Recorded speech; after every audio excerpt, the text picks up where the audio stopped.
کی ہدایت کے لیے بھیجا تھا۔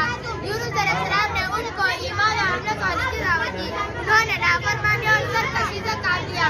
یونس علیہ السلام سے ناراض ہو کر بستی سے نکل گئے، کسی دوسری جگہ ہجرت کرنے کے خود سے سفر اختیار کیا۔ راستے میں دریا تھا، یہ پار کرنے کے لیے ایک کشتی میں سوار ہوئے۔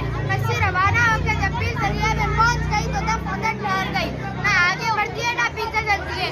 اللہ نے یہ طے کیا کہ کشتی میں سے ایک کو دریا میں ڈال دیا جائے تاکہ دوسرے لوگ ڈوبنے سے محفوظ رہ سکیں۔ اس کے لیے کشتی والوں کے نام پر قرآن نازل کی گئی۔ 3 مرتبہ بھی حضرت یونس علیہ السلام کا نام نکلا۔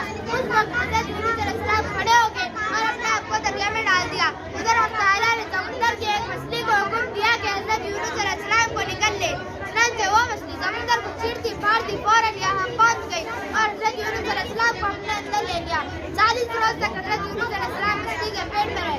اسی حالت میں حضرت یونس علیہ السلام یہ دعا کرتے رہے، لا الہ الا انت سبحانک انی کنت من الظالمین۔ اللہ تعالیٰ نے اس دعا کو قبول فرما لیا اور بالکل صحیح سالم حضرت یونس علیہ السلام کو دریا کنارے پر ڈال دیا۔ جزاک اللہ خیر۔ السلام علیکم ورحمۃ اللہ وبرکاتہ۔